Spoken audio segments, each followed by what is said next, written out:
Waalaikumsalam. Begini Bu, tujuan saya menghadap Ibu adalah saya ingin meminta izin kepada Ibu. Saya ingin membuat sosialisasi tentang aksi nyata pada modul 1.4 yaitu tentang budaya positif. Saya ingin mensosialisasikannya kepada Bapak dan Ibu guru yang ada di sekolah kita ini. Baiklah, saya menyetujuinya Bu. Silakan saja Bu, Ibu berikan motivasi dan pengalaman Ibu ataupun ilmu yang Ibu dapat dari program guru penggerak. Jadi saya sebagai kepala sekolah menyambut baik program Ibu. Semoga dapat terlaksana dan berdampak positif bagi guru-guru dan anak didik kita. Semoga kiranya program Ibu itu berjalan dengan baik untuk kedepannya. Jadi kapan rencana Ibu? Rencana saya Bu akan dilaksanakan besok setelah jam pulang sekolah. Oh ya, oke.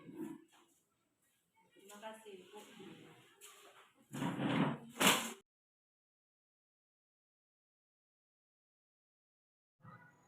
Assalamualaikum warahmatullahi wabarakatuh. Waalaikumsalam warahmatullahi wabarakatuh.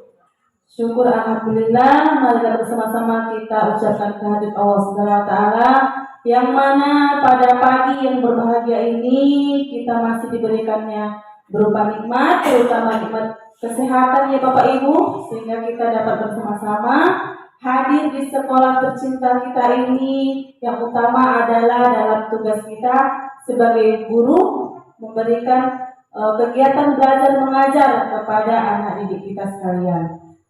Selanjutnya yaitu sholawat dan salam, marilah bersama-sama kita hadirkan kehadiran kita Nabi besar Muhammad SAW. Semoga dengan memperbanyak sholawat kita mendapat syafaatnya di kemudian hari. Amin ya rabbal alamin. Kepada yang terhormat Ibu Kepala Sekolah SDN 114355 Bulung Ihid, hormat yang sama saya haturkan kepada Bapak dan Ibu guru beserta staf pegawai yang hadir di ruangan ini, yang berkenan hadir dalam pertemuan ataupun kegiatan diseminasi ataupun sosialisasi budaya positif.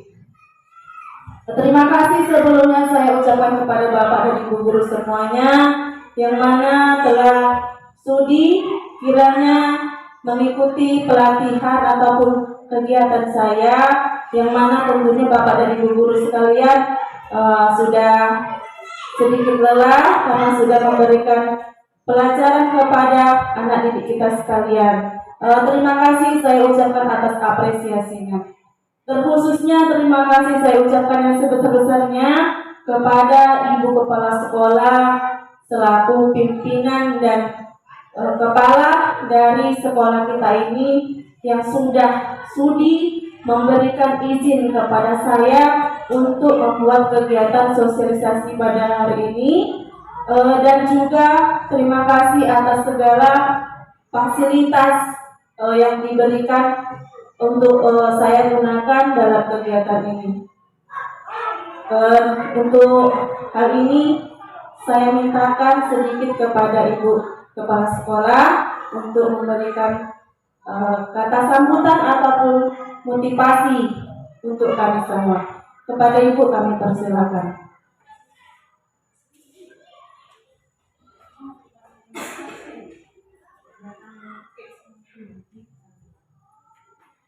Assalamualaikum warahmatullahi wabarakatuh. Puji syukur kita ucapkan kepada Allah Subhanahu wa taala yang mana kita akan diberinya kesehatan, kesempatan sehingga kita dapat berkumpul di ruangan yang berbahagia ini dalam rangka sosialisasi guru penggerak. Peramaikan salam, marilah sama-sama kita hadiahkan kehadiran kita junjungan Nabi besar Muhammad SAW Dengan banyaknya kita melantunkan salawat, mudah-mudahan kelak kita diberi syafaat di hari kemudian kelak. Amin ya rabbal alamin. Yang saya hormati Bapak dan Ibu guru yang bertugas di UNSI Universitas TAP. Di sini saya sebagai kepala sekolah sangat mengucapkan ribuan terima kasih kepada Ibu calon guru penggerak yang begitu antusias untuk memajukan sekolah kita ini. Jadi mudah-mudahan dengan adanya guru penggerak yang ada di sekolah kita ini diadakanlah perubahan yang selamanya ini vakum. Jadi mudah-mudahan dengan adanya guru penggerak ini sekolah kita hendaknya lebih berkembang dan lebih majulah ke depan. Jadi dengan adanya guru penggerak ini saya sangat-sangat mengujinya. Demikianlah yang dapat saya sampaikan. Lebih dan kurangnya saya mohon maaf. Wabillahi taufiq wal hidayah. Assalamualaikum warahmatullahi wabarakatuh.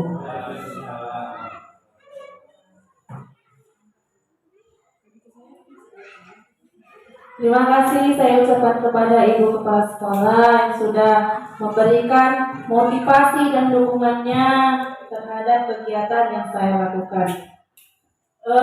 Baiklah Bapak Ibu, tujuan dari kegiatan saya pada hari ini yaitu yang pertama adalah memang kegiatan ini merupakan suatu bagian tugas bagi kami calon guru penggerak, yaitu membuat suatu aksi nyata, yaitu tentang penerapan budaya positif. Yang kedua yaitu saya ingin berbagi pengalaman, pemahaman, dan ilmu yang sudah saya dapatkan selama mengikuti pendidikan guru penggerak. Yang ketiga yaitu saya ingin melakukan sebuah kerjasama dengan Bapak dan Ibu guru sekaligus memperkenalkan budaya positif tersebut dan berharap bahwa dari aksi nyata ini dapat berimbas kepada kita semua, kepada guru dan juga terutama bagi anak didik kita. Namun Bapak Ibu, saya di sini mengapa meminta kerjasama? Karena apabila hanya saya atau bahkan satu atau dua orang saja yang melakukan, maka tidak akan terjalankan dengan baik. Maka dari itu saya di sini sekaligus ingin mengajak bekerja sama menerapkan budaya positif tersebut. Baiklah Bapak Ibu, untuk mempersingkat waktu agar tidak terlalu lama dan mengurangi sedikit rasa tegang atau kejenuhan kita melakukan ice breaking sejenak ya Bapak Ibu. Oke, biar agak semangat, Pak Lam udah agak lemas ini. Ada kopi. Kita buat dua kelompok ya Pak Bu. Kelompok dari Bu Kepala sampai dengan Bu Surya kelompok kanan. Kelompok dari Ibu Agama sampai Bu kelas 1 kelompok kiri. Kalau saya melakukan kanan berarti tepuknya 1. Kalau yang kiri tepuknya 2. Bisa Bapak Ibu kita coba? Biar semangat, berdiri dulu kita susun. Ya, Bu Surya sampai Ibu Kepala Sekolah yang kanan. Kalau kanan tepuknya 1 ya Pak. Kita coba. Kanan. Pak Faisal. 2. Kiri. Kanan. Kiri. Lebih kompak ya Bu, kiri. Kiri. Kanan. Kiri. Oke, boleh? Kita ulangi. Nanti dia bisa menghasilkan suatu nada. Oke, kita buat 1, 2, 3. Kanan. Kiri.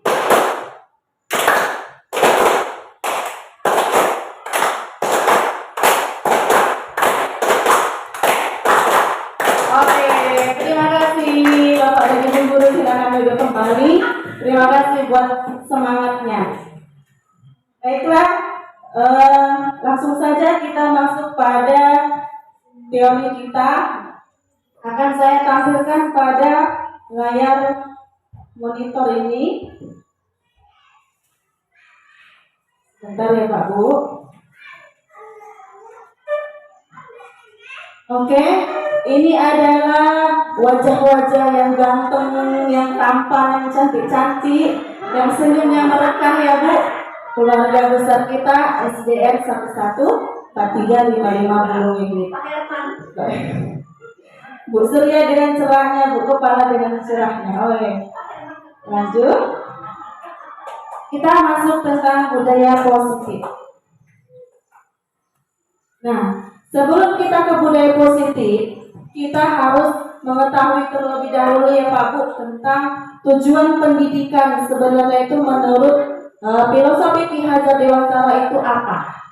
Menurut Ki Hajar Dewantara, tujuan pendidikan adalah menuntun segala kodrat anak yang ada pada anak-anak agar mereka dapat mencapai keselamatan dan kebahagiaan yang setinggi-tingginya, baik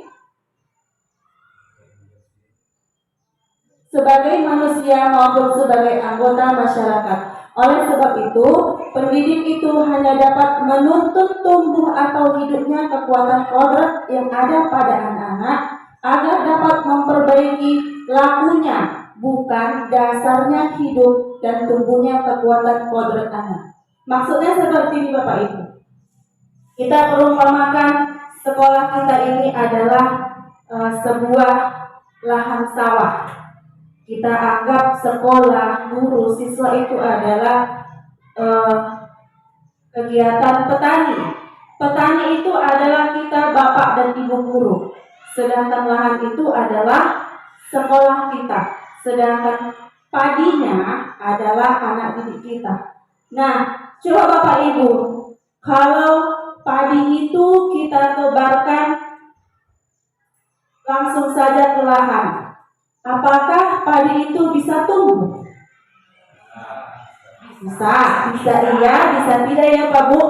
Ada yang tumbuh, tapi tumbuhnya tidak sempurna, iya Pak, tidak bagus. Nah, tugas kita itu adalah petaninya. Petaninya kita mengolah sekolahnya itu tadi adalah lahannya. Kita olah lahannya, baru kita tebarkan bibitnya itu tadi adalah anak-anak kita. Jika kita beri pupuk, kita olah, kita rawat dengan baik, maka padi itu akan tumbuh. Tumbuhnya padi adalah tetap padi, bukan berubah menjadi jagung ya kan Pak Bu. Nah seperti itu. Kita lah sebagai guru merawat baik itu.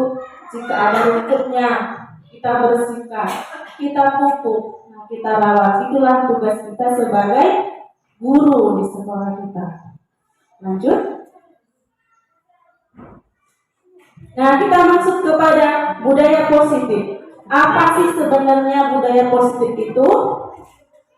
Budaya positif adalah suatu nilai dan kebiasaan di sekolah ataupun hal-hal maupun kegiatan yang biasa kita lakukan baik di kelas maupun di sekolah yang bisa menanamkan nilai-nilai kebajikan pada murid kita agar murid dapat berkembang menjadi pribadi yang kritis, penuh hormat dan bertanggung jawab.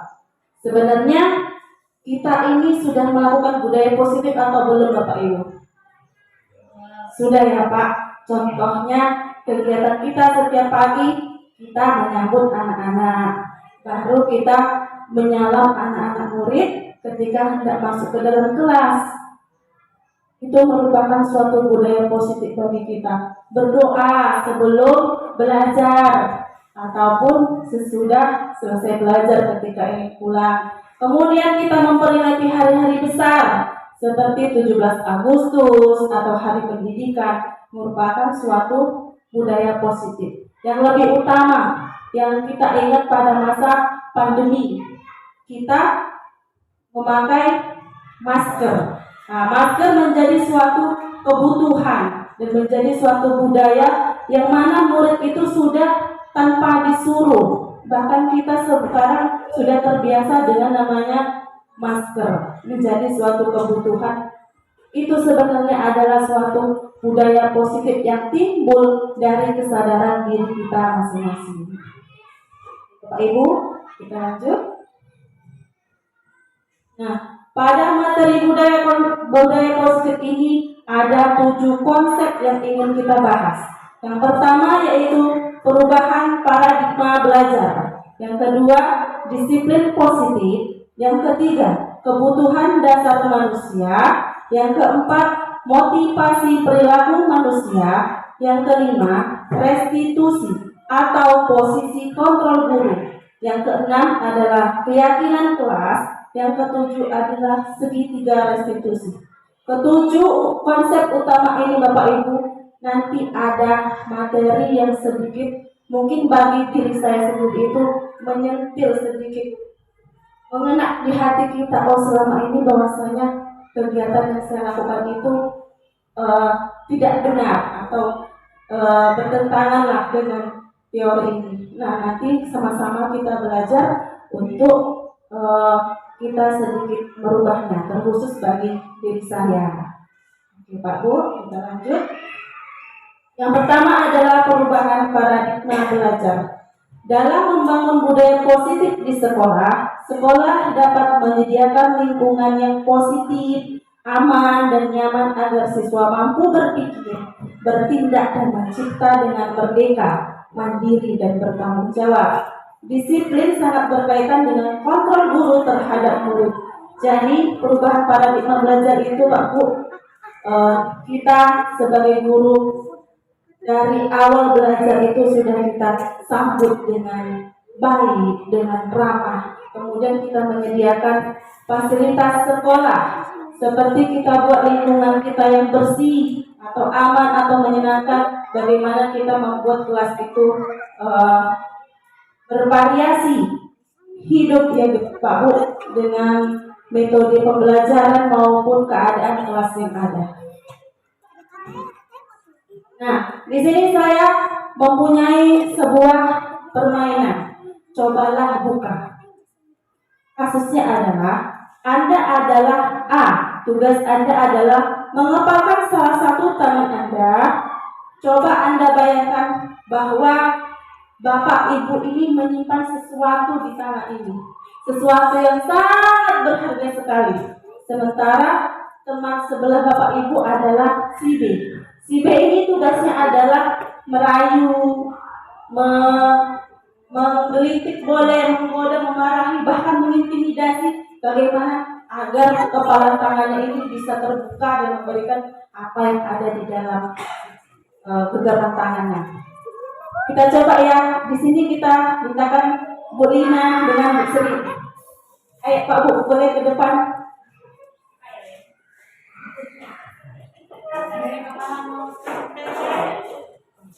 Bu Agama sebagai posisi A, Bu kelas 1 sebagai posisi B. Jadi Bu Lina boleh menggenggam apa? Ambil barang sesuatu yang berharga Bu. Boleh. Nah, ibaratkan ada sesuatu sini dalam hati ya Bu. Boleh itu apa? Oke. Tugas Bu kelas 1 adalah membukanya. Bu kelas 1 boleh memuji Bu Lina, boleh menggelitik, boleh menggoda atau bahkan mau Ibu ini diintimidasi atau memarahinya sampai membukanya. Namun Bu Lina boleh juga tidak melepasnya, tapi dia masih alasan.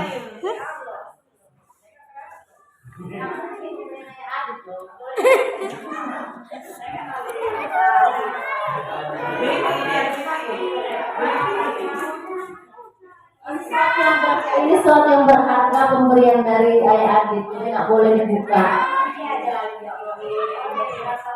Oke, berarti Ibu Agama tidak memberikan kepala tangannya untuk dibuka.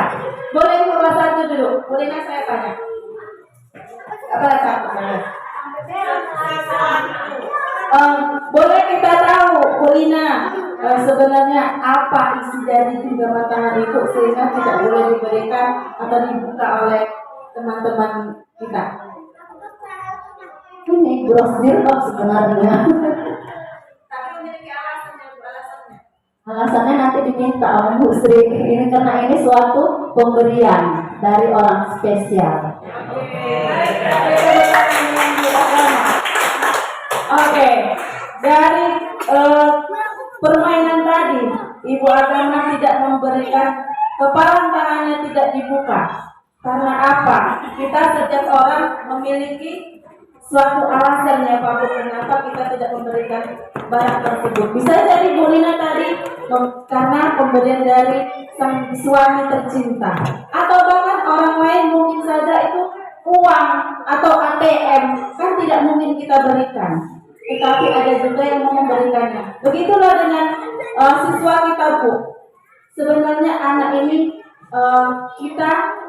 mengaturnya dia sudah membuka diri atau belum. Karena selama ini kita contohnya seperti ini. Ayo kita duduk yang rapi, tapi anak-anak masih berkeliaran.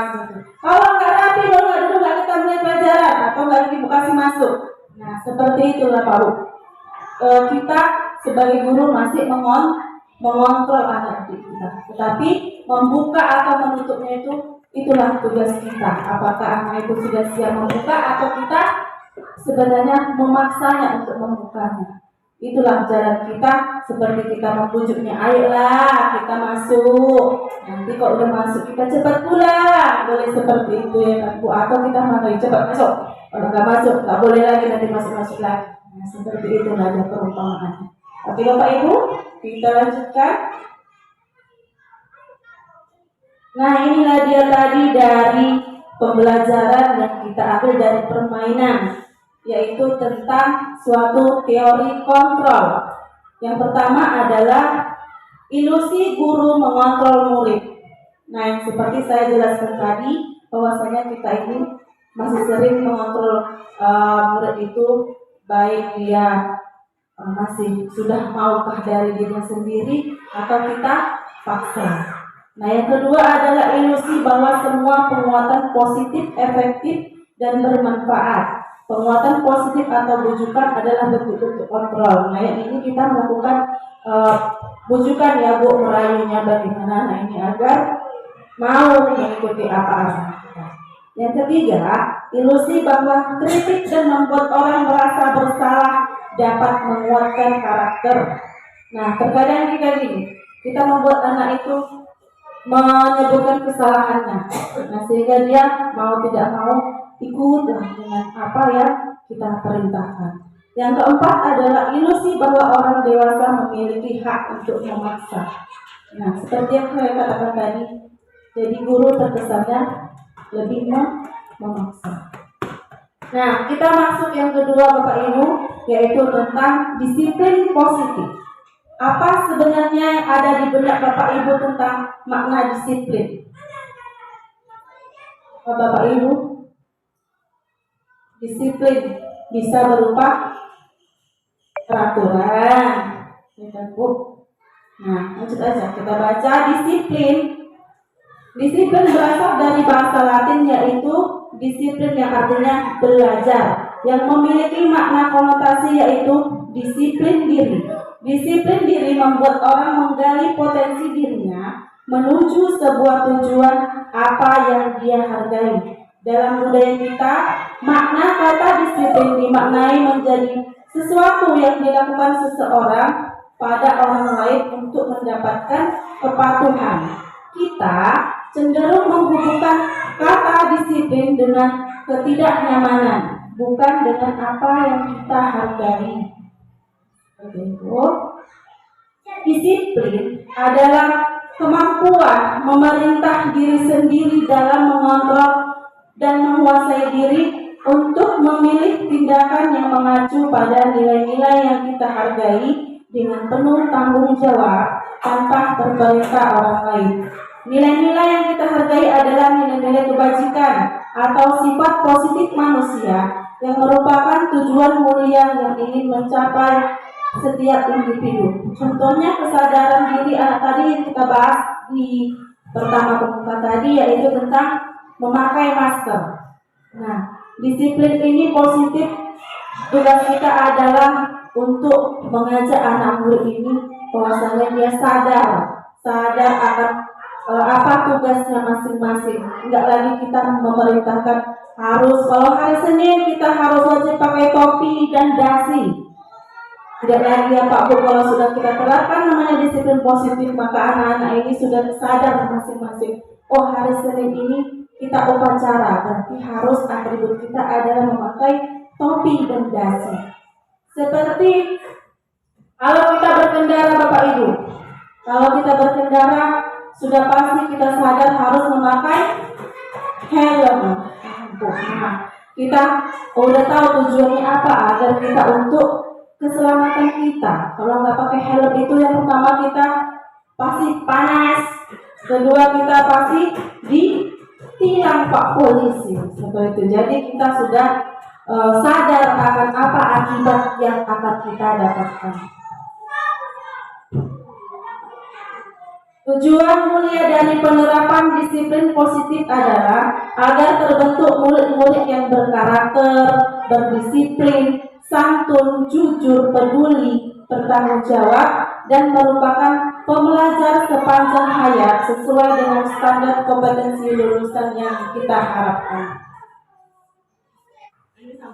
Oke Bapak Ibu, kita lanjutkan ke sub yang ketiga, yaitu tentang kebutuhan dasar manusia. Seluruh tindakan manusia memiliki tujuan tertentu, yaitu memenuhi kebutuhan dasarnya. Kebutuhan setiap orang berbeda. Kita harus berusaha memahami pandangan orang lain tentang dunia. Setiap orang memiliki gambaran yang berbeda. Ketika kelima kebutuhan dasar telah terpenuhi secara memadai, maka murid akan tumbuh dengan seimbang dan bahagia. Sebaliknya, ketika kebutuhan dasar tidak terpenuhi dengan baik, maka seseorang akan mengalami emosi negatif seperti bosan, sedih, kecewa, bahkan mereka dapat melakukan perbuatan yang melanggar peraturan. Dengan kata lain, perilaku buruk seseorang biasanya adalah respon dari kebutuhan yang tidak terpenuhi. Namun mereka tidak tahu cara untuk menyampaikannya. Nah, 5 kebutuhan dasar itu apa Bapak Ibu? Yang pertama ada bertahan hidup, ada penguasaan, kasih sayang dan rasa diterima, kebebasan dan rasa kesenangan. Jadi kita sebagai guru harus tahu terlebih dahulu apa kebutuhan setiap dari murid tersebut. Karena setiap murid pasti memiliki kebutuhan yang berbeda-beda. Nah seperti itu Bapak Ibu, maka kita sebagai guru haruslah terlebih dahulu tahu apa sih sebenarnya yang dibutuhkan oleh murid kita itu. Nah sebagai pemahaman kita masuk pada contoh kasus. Ibu Ayu merupakan guru kelas di SDN Mawar Melati.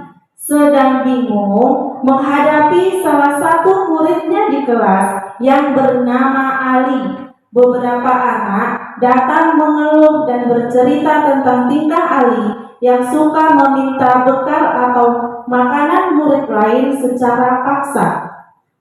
Jika Bapak Ibu menghadapi kasus seperti Ibu Ayu, apakah yang akan Bapak Ibu lakukan? Menurut Bapak Ibu, kira-kira Ali melakukan hal tersebut mengapa? Ayo Bapak Ibu, jika Bapak Ibu ada di posisi Ibu Ayu, apa langkah pertama yang harus kita lakukan? Menanyai si murid dengan memanggilnya ya Pak ya, kita memanggil dan menanyakan apa sebenarnya penyebab dari dia suka meminta bekal makanan temannya. Nah, ayo kita bahas bersama-sama. Nah, disinilah kita mengetahui 5 kebutuhan dasar dari si Ali. Yang pertama saja mungkin Pak, setelah kita memanggil si Ali, tentu kita tanya apa penyebabnya. Bisa jadi Ali itu merasa lapar. Lapar itu karena mungkin saja orang tuanya tidak membawakan bekal. Nah, seperti Bapak Ibu, karena bertahan hidup itu adalah suatu kebutuhan dasar yang sifatnya psikologis, yaitu tentang kesehatan, bisa tentang rumah dan sandang pangan. Jika murid itu datang dengan perut yang lapar, maka tentulah dia tidak bisa mengikuti pelajaran dengan baik. Atau bahkan mungkin kalau rumahnya sedang kebanjiran, mungkin ya Pak Iwan, mungkin ada siswa kita yang kebanjiran, pasti kan dia datang tidak bisa. Seperti itu. Itulah yang harus kita ketahui dari kebutuhan dasar setiap murid. Yang pertama itu adalah tentang bertahan hidup.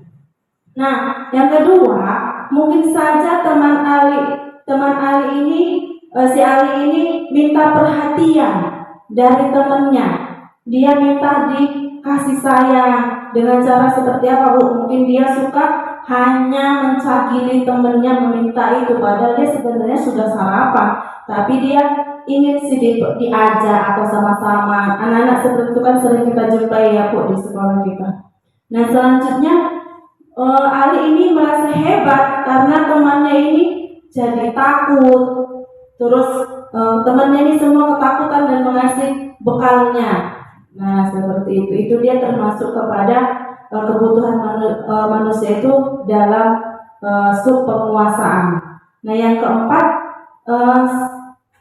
masuk kepada kebutuhan kebebasan. Ali ini merasa bosan dengan bekal yang dibawakan orang tuanya, itu mungkin menunya itu saja. Jadi dia melihat menu temannya ini enak seperti itu, jadi dia suka meminta ini.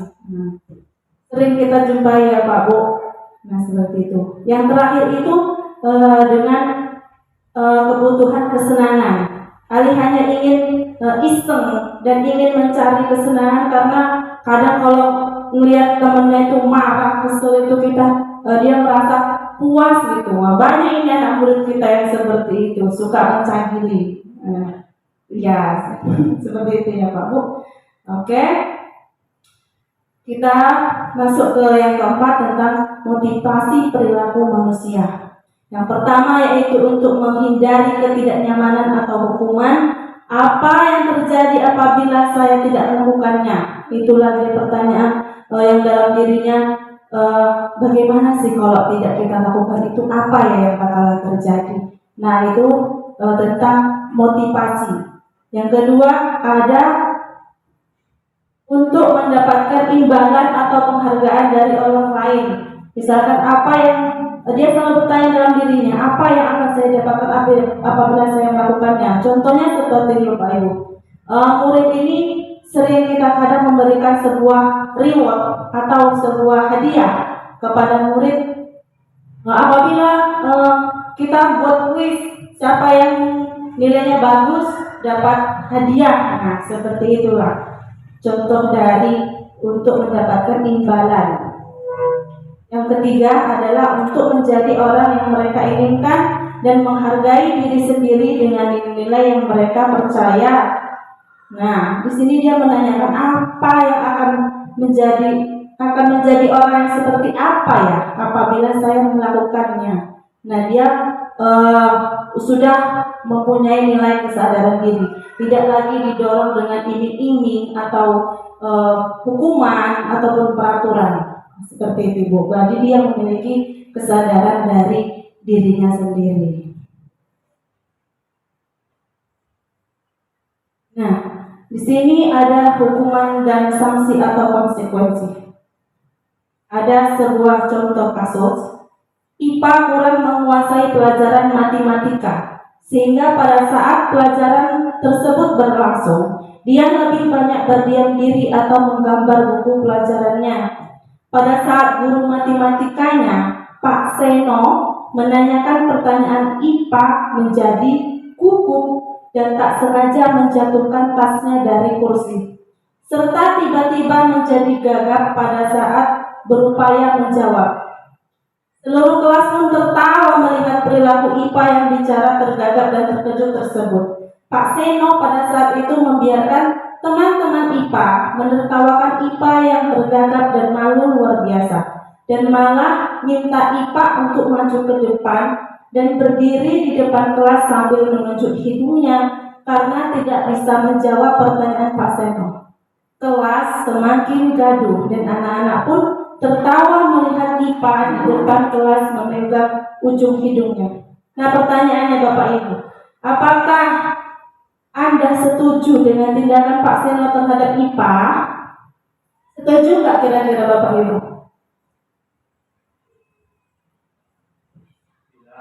Tidak ya Pak.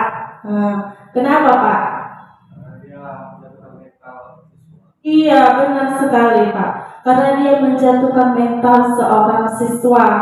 Jadi anak itu merasa minder ya Pak begitu, merasa dirinya paling buruk, paling gagal. Nah, itulah dia sebagai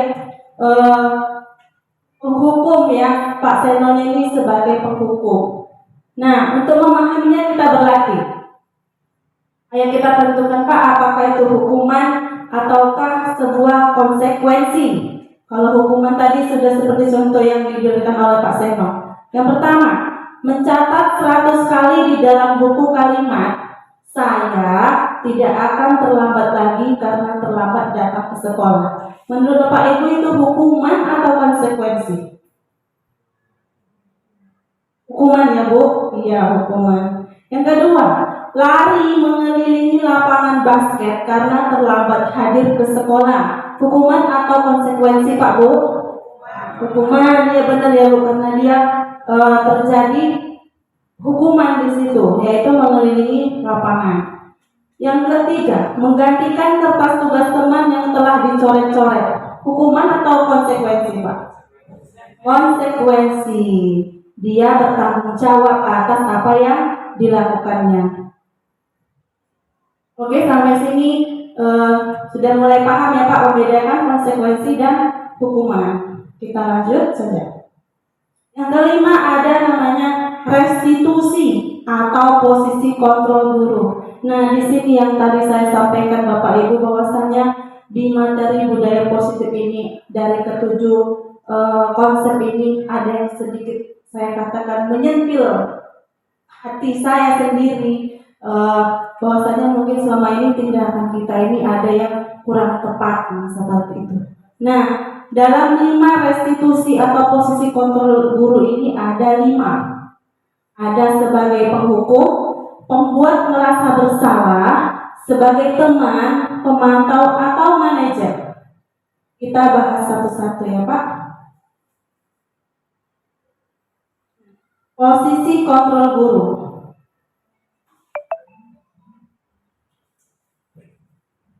Lanjut saja, saya akan memberikan sebuah video yang bisa kita lihat bersama-sama dan kita pelajari, membandingkan antara perlakuan kita sebagai posisi kita itu sebagai penghukumkah, temankah, sebagai manajer atau sebagai kontrol. Kita simak di video yang akan saya tampilkan Pak.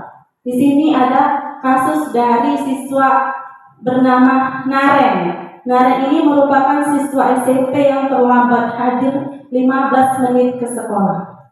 Kita putar dulu.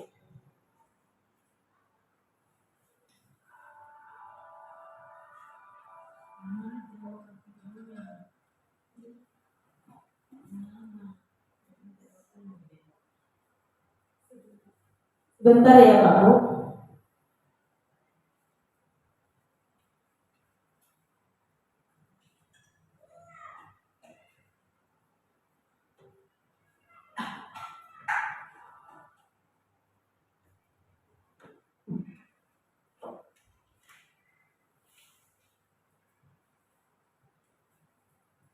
Kurang terdengar, jadi mau saya kuatkan.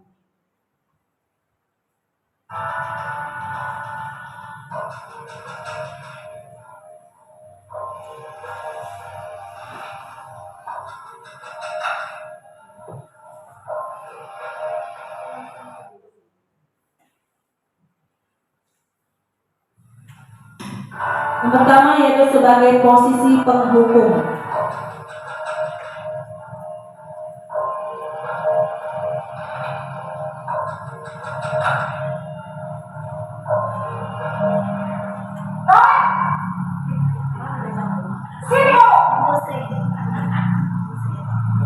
Nanti bisa kita tarik ke sini Pak.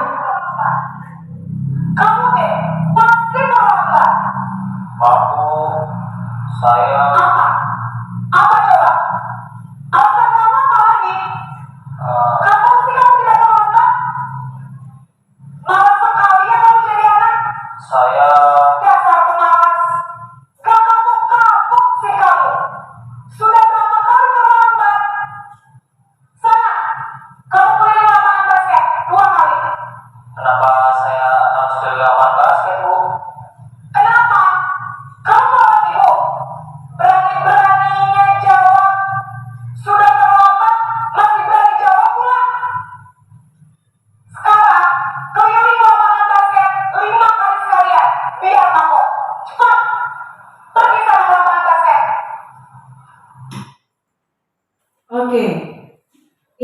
juga contoh dari posisi penghukum.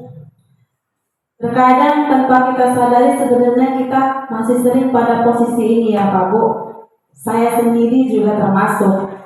Karena menurut saya sendiri awalnya kalau nggak gitu anak-anak ini nggak takut, nggak disiplin, nah seperti itu. Ternyata inilah yang akan kita kupas. Posisi mana yang sebenarnya sebagai seorang pendidik itu harus kita lakukan.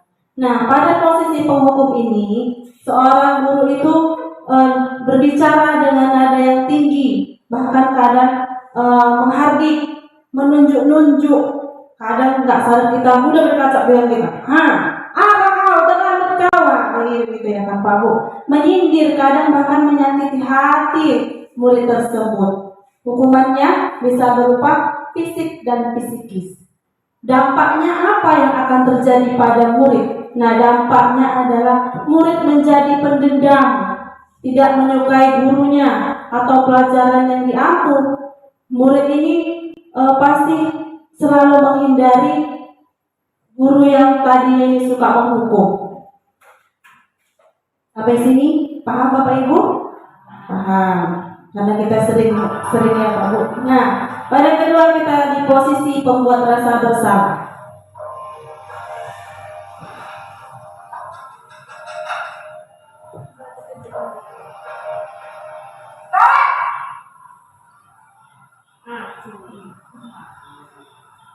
Bapak Ibu. Naren, kamu kenapa terlambat lagi, nak? Ya Tuhan, Naren. Kamu senang ya bikin ibu susah ya? Kalau kamu terlambat lagi, nanti ibu yang ditegur bapak kepala sekolah, nak. Disangka ibu tidak bisa membina kamu. Duh, gimana ini? Maaf, Bu. Duh, Gusti Naren. Kamu suka ya kalau ibu tegur bapak kepala sekolah?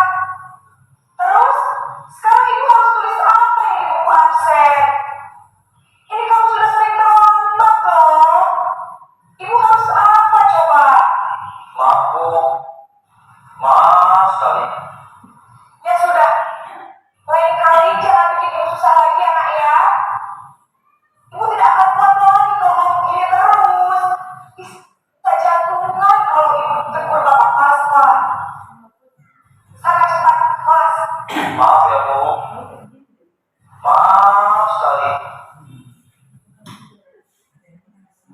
Oke, itu Bapak Ibu contoh dari posisi pembuat rasa bersalah. Nah, di sini seorang guru itu berbicara dengan nada yang tenang, cenderung lembut, tapi kata-katanya itu menyalahkan murid. Terkadang kita nggak sadar, kamu nggak tahu ya, gara-gara kamu nanti ibu yang dimarah. Nah, jadi anak itu merasa, iya, aku lah yang gara-gara buat ibu ini seperti ini. Jadi anak itu jadi mentalnya down ya Bu. Nah, dia merasa bersalah. Nah, guru itu akan menyatakan hal-hal yang merasa kesalahan ada pada murid dengan membuat gurunya seolah-olah menderita. Nah, seperti itu. Dampaknya terhadap murid seperti apa Bapak Ibu? Murid pasti merasa bersalah, pasti identitasnya merasa gagal, nah, seperti itu. Terus dia merasa rendah diri dan menarik diri dari lingkungan, sering menyendiri. Nah, seperti itu. Kadang kita sering jumpai juga anak-anak yang seperti itu ya Pak Bu. Minder sama temannya dia. Oke, lanjut kita ke posisi teman.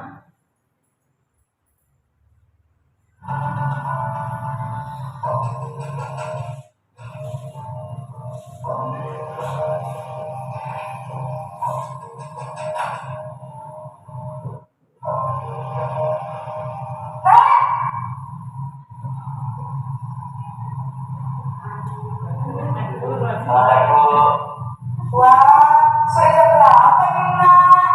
Terlambat lagi ya sayang. Iya Bu, habis ibu saya ngomongkan saya Bu. Kamu malah menyalahkan ibu kamu. Kamu bukannya anak yang larinya paling kencang. Kok terlambat sih? Iya Bu, saya memang malu-malu tadi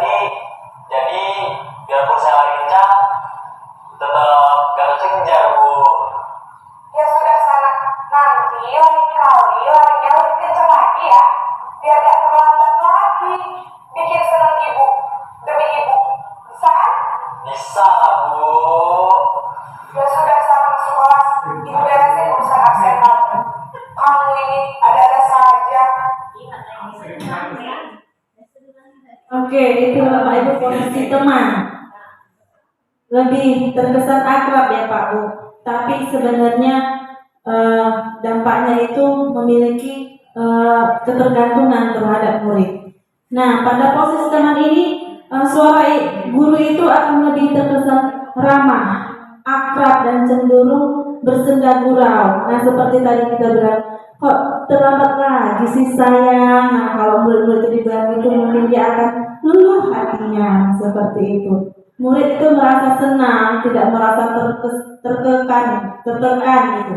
Nah, di sini sudah masuk pada identitas sukses atau berhasil. Namun seperti saya katakan, dampaknya terhadap murid adalah murid ini akan tergantung kepada satu orang guru saja. Karena apa? Karena dia merasa dibela, dilindungi dengan ibu ini. Nanti jika ada guru lain yang datang yang tidak disukainya, dia tidak akan menuruti apa yang dikatakan ibu tersebut. Jadi murid itu hanya bisa berperilaku baik, namun hanya kepada orang-orang tertentu saja. Oke, kita lanjut Bapak Ibu ke posisi yang keempat, yaitu posisi pemantau atau monitor. Masih pada kasus Naren.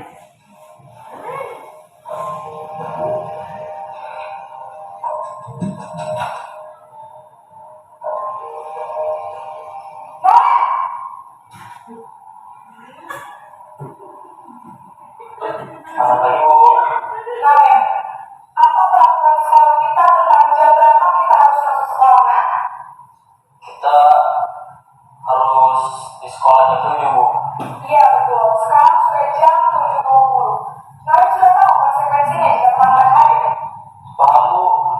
Saya harus tinggal kelas pas jam istirahat selama 20 menit. Iya benar, konsekuensinya demikian. Jadi nanti jam 9.30 pas istirahat, kamu harus tinggal di kelas. Kerjakan tugas tambahan untuk kepentingan bahan kamu, ya? Baik, Bu. Oke, posisi pemantau atau monitor. Pernah nggak Bapak Ibu mengalami seperti ini? Pernah ya. Nah, posisi pemantau ini seorang guru akan bersuara datar, tidak emosional, tidak bersunda gurau ataupun bernada tinggi. Terciptanya identitas diri positif atau berhasil. Seorang pemantau mengandalkan perhitungan data atau untuk mengontrolkan murid. Dia berbicara sesuai dengan peraturan sekolah yang ada. Nah, seperti kasus Naren tentang keterlambatan masuk dia ke sekolah, ibu gurunya memberitahu sesuai dengan peraturan sekolah yang ada. Nah, dampak posisi pada murid akan menghitung konsekuensi ataupun hadiah tanpa memahami sepenuhnya nilai kebajikan yang dituju. Murid terkesan sepenuhnya tidak mandiri. Jadi dia masih tergantung ya Bapak Ibu. Lanjut saja kita ke posisi yang kelima, yaitu manajer. Posisi yang terakhir Bapak Ibu.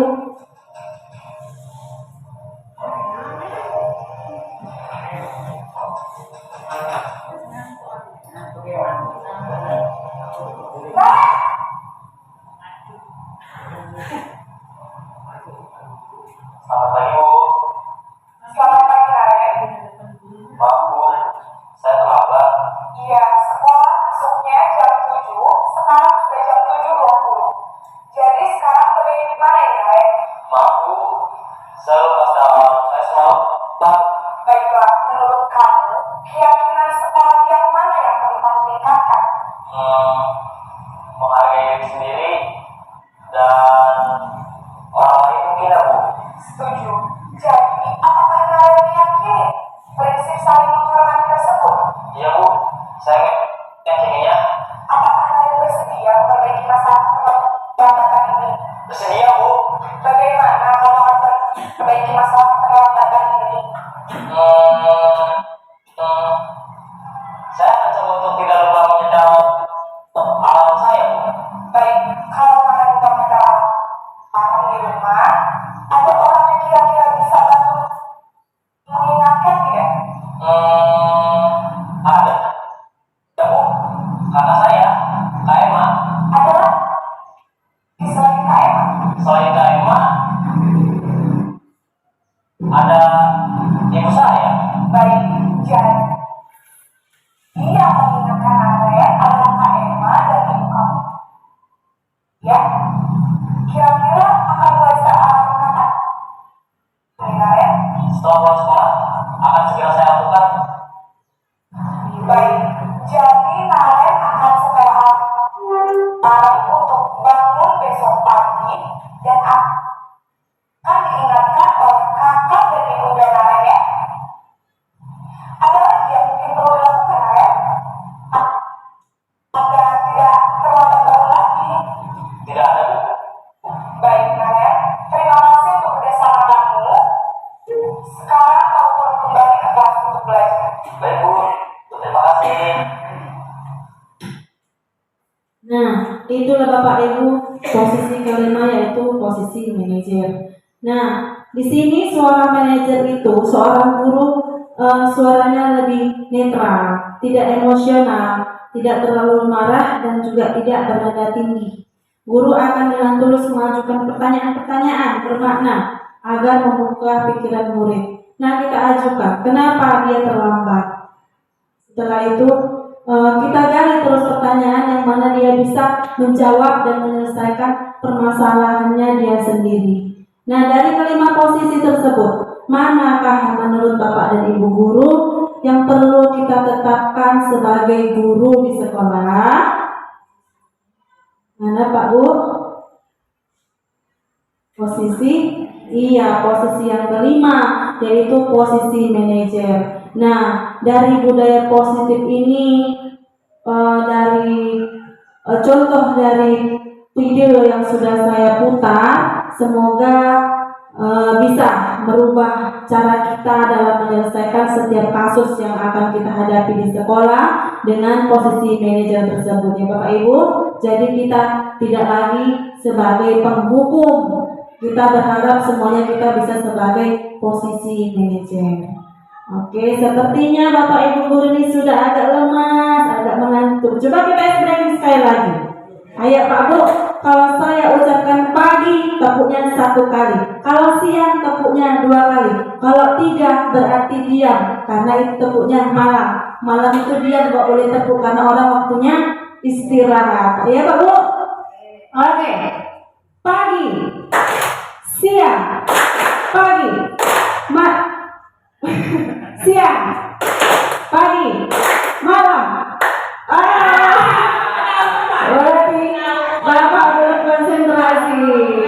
Oke, kita hukuman apa kita buat hukumannya? Nyanyi. Oke, adalah. Pokoknya kan kita sudah tertawa, agak menghilangkan sedikit rasa kejenuhan dan agak mengantuk ya Pak Bu. Nah, lanjut kita ke materi kita. Dampak posisi manajer ini akan mengakibatkan murid yang seperti apa sih? Nah, muridnya itu akan menjadi murid yang mandiri, percaya diri, dan dapat memecahkan masalah. Jadi murid itu nggak kita kasih hukuman sesuai dengan gurunya, tetapi sesuai dengan keinginannya, diri sendiri, timbul dari kesadaran dirinya. Oke, sampai sini paham ya Bapak Ibu?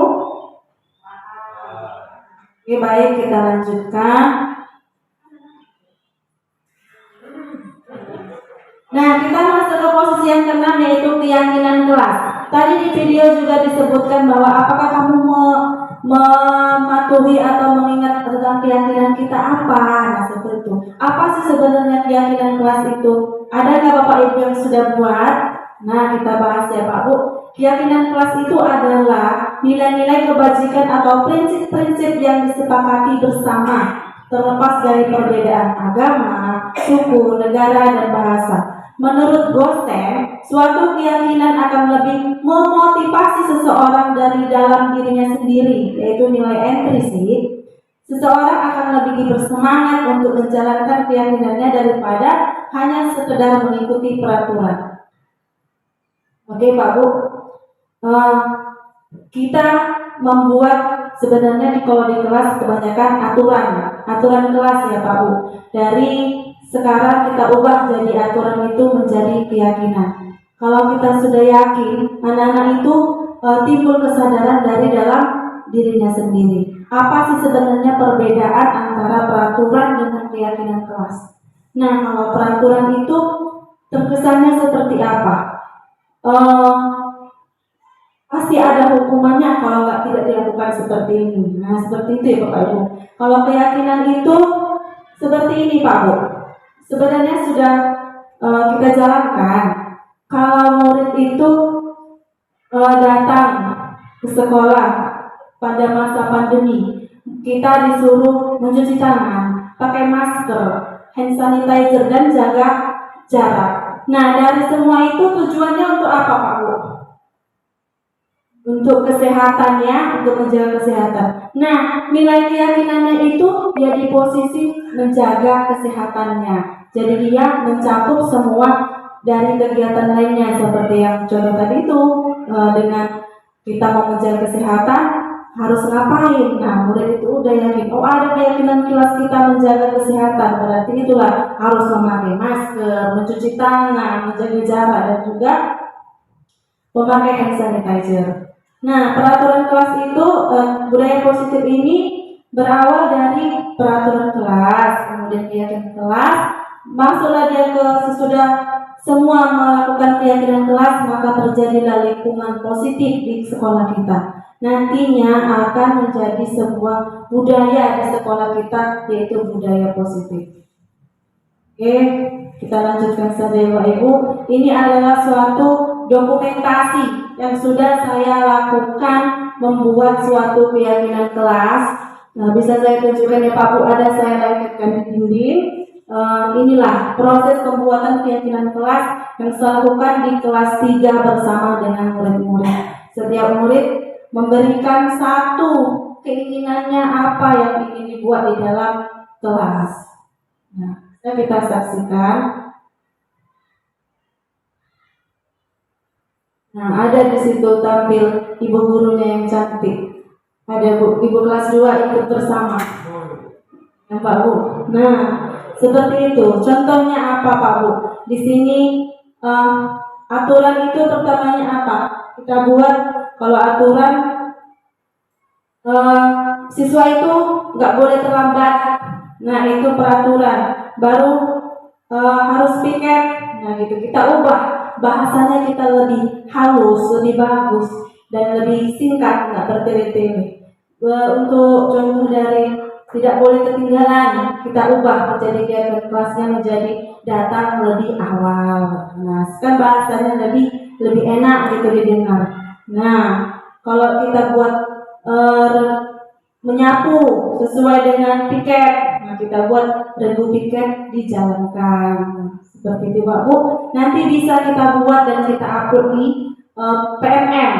Kemarin kita pernah buat PMM ya Bu, platform Merdeka Mengajar. Ada sub aksi nyata yang harus kita isi. Nah, inilah di sini kesempatan kita membuat. Nanti kita terapkan, baru bisa kita buat upload. Kita upload untuk bukti bahwasanya kita sudah melakukan aksi. Bisa buat keyakinan kelas kita masukkan. Oke, inilah beberapa contoh keyakinan kelas dari kelas 3. Kita lanjut ke sub yang terakhir, yaitu tentang segitiga restitusi. Segitiga restitusi adalah suatu proses dialog yang dijalankan oleh guru ataupun orang tua agar dapat menghasilkan murid yang mandiri dan bertanggung jawab. Nah, melalui restitusi ini guru dapat membantu murid menjadi lebih memiliki tujuan, disiplin positif, serta memulihkan dirinya setelah berbuat salah. Membantu murid untuk jujur pada diri sendiri dan mengevaluasi dampak dari kesalahan yang dilakukannya. Memberikan penawaran, bukan paksaan. Jadi di sini penyelesaian siswa terhadap dirinya. Dalam segitiga restitusi ini ada 3 tahapan. Yang pertama adalah validasi tindakan menstabilkan identitas, validasi tindakan yang salah dan membuat keyakinan kelas. Untuk lebih jelasnya, saya akan menampilkan pada sebuah video.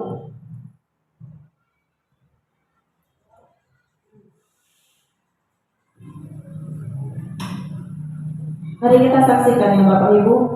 Ini adalah contoh penyelesaian masalah menggunakan segitiga restitusi.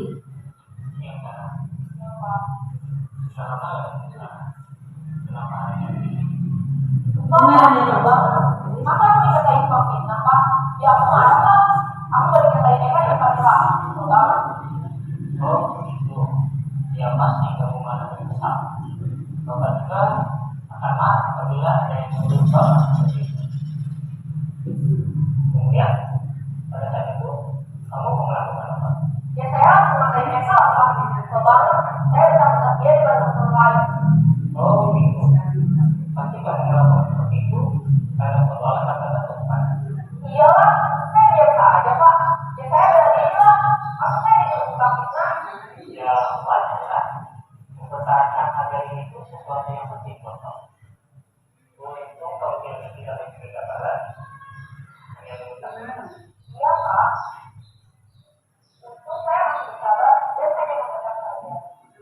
Dan untuk saya Pak, saya pasti bela diri lah. Ya pasti ya.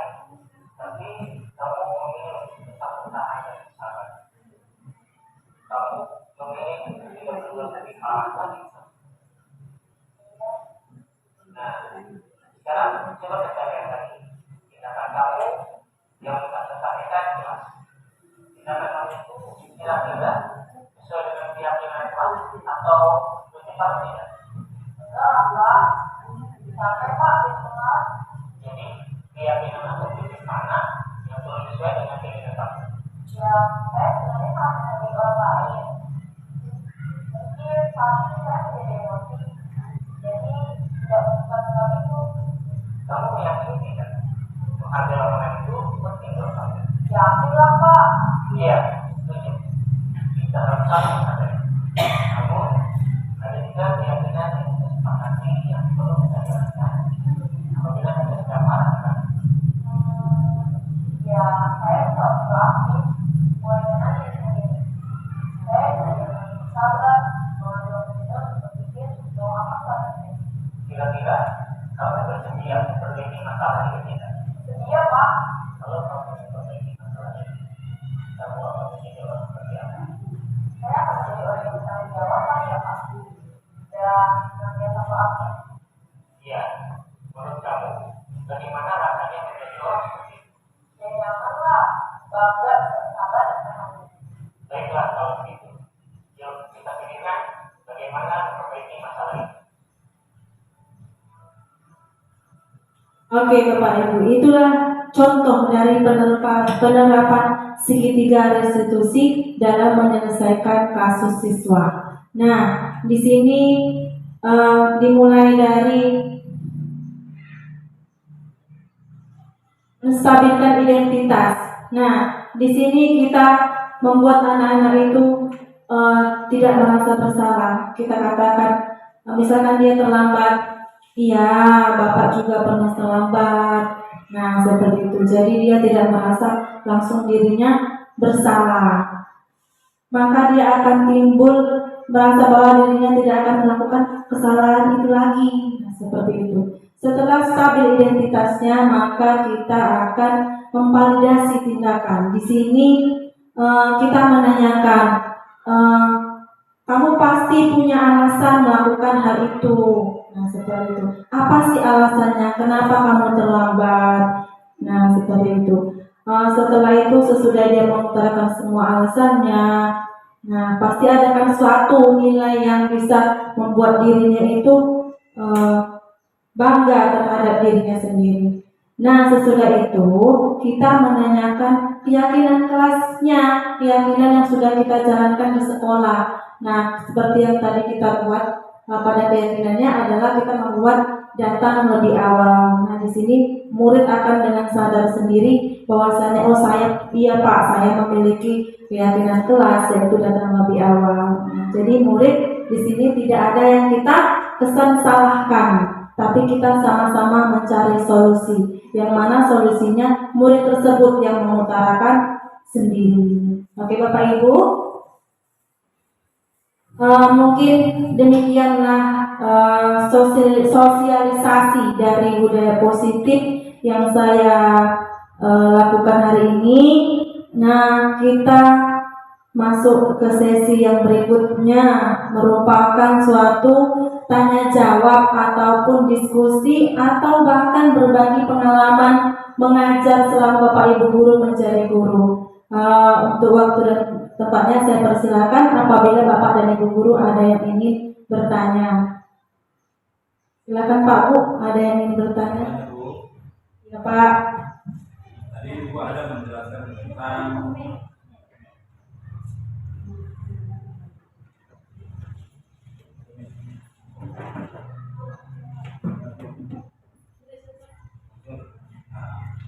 Enggak nyampe.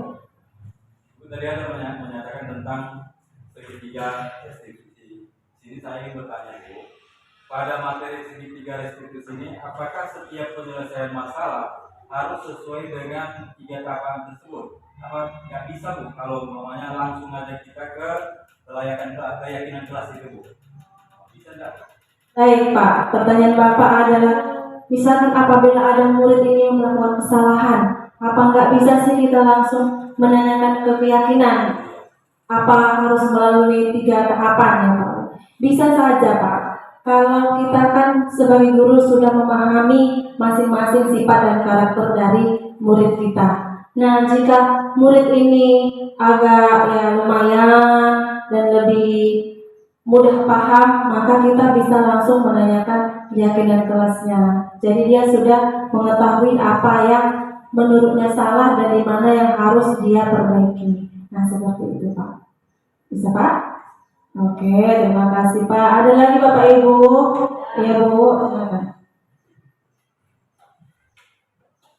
Assalamualaikum warahmatullahi wabarakatuh.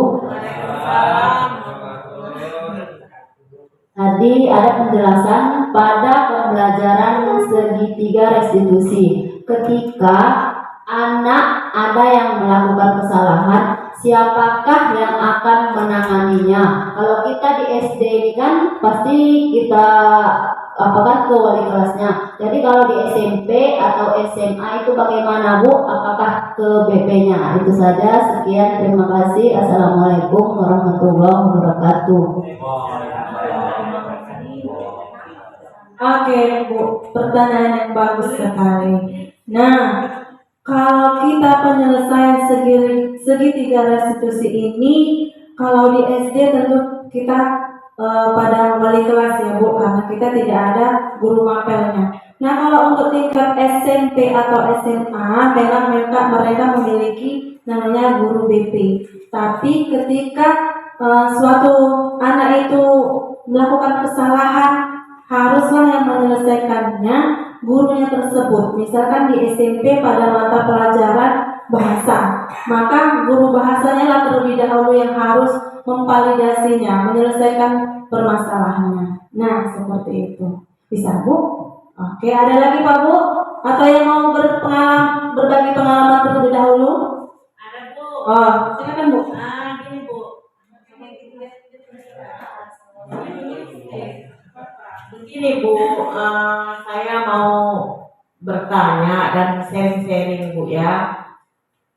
Ini memang saya jumpai di kelas saya Bu. Jadi saya agak sedikit agak kewalahan menghadapinya atau bagaimana gitu lah Bu. Karena di kelas saya itu ada seorang murid yang memiliki keterbatasan mental, ya kan Bu? Jadi pada materi tujuan pendidikannya itu disampaikan bahwa anak itu dibina sesuai kemampuannya. Jadi bagaimana itu Bu cara mengatasinya Bu?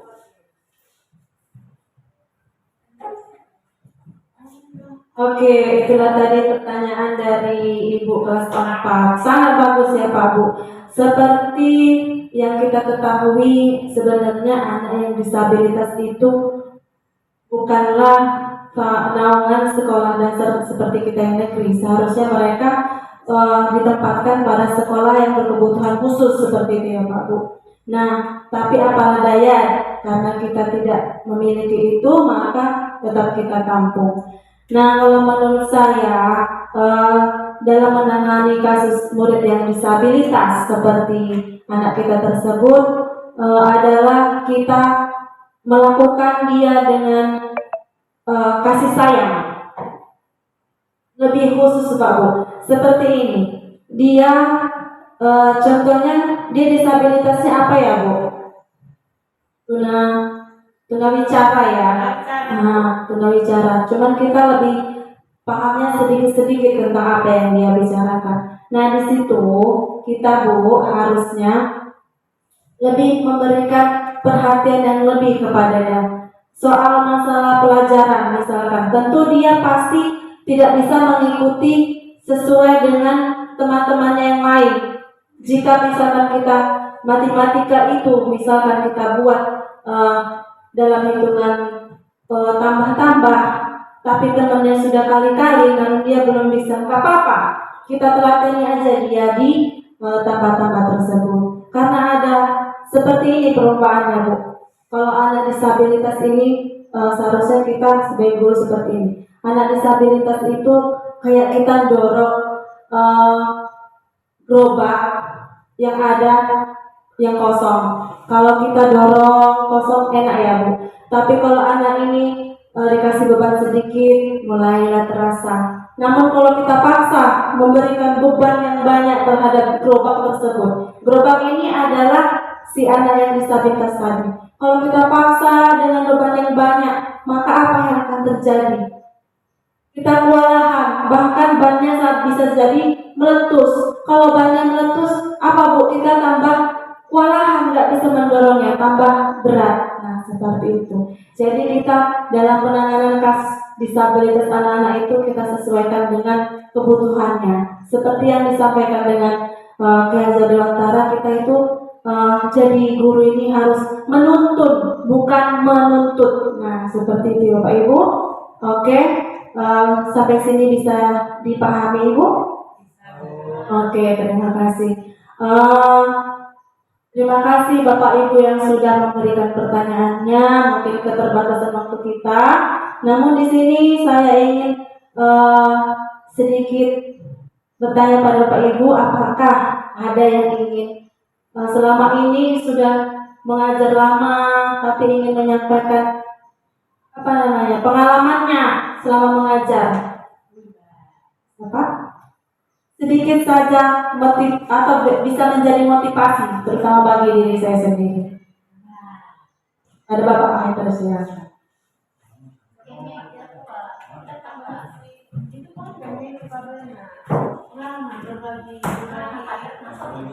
Ya berbagi duit atau berbagi apa gitu. Berbagi duit itu boleh. Atasnya tak buka sih.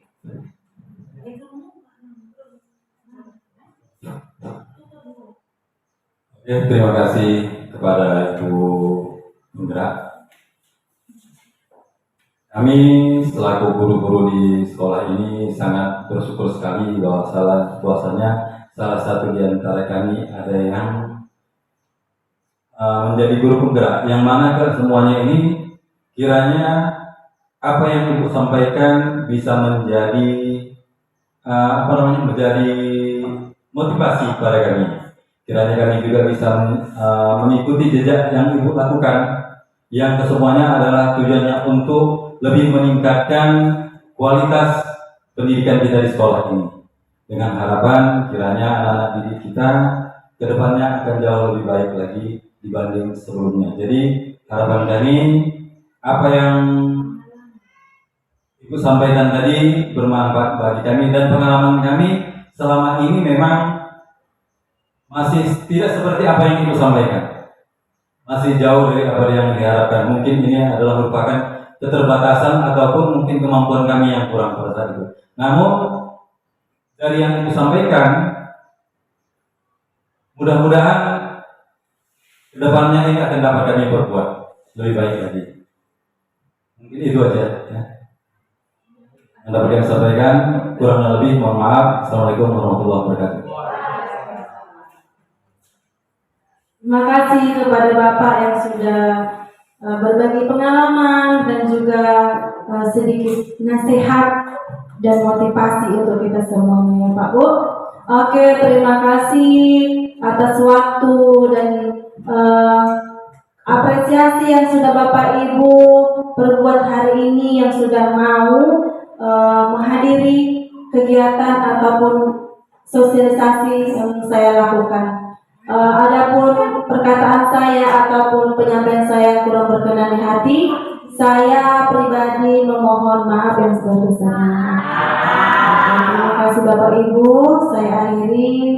Assalamualaikum warahmatullahi wabarakatuh.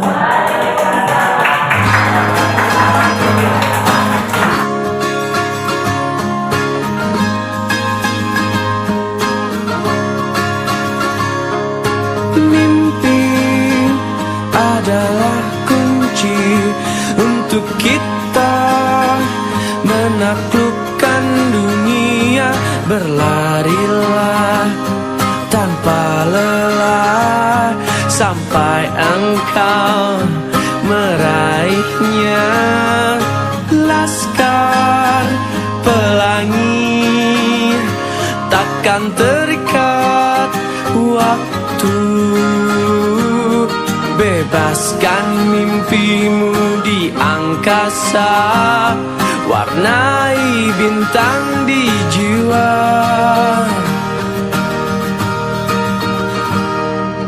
Menarilah dan terus tertawa, walau dunia tak seindah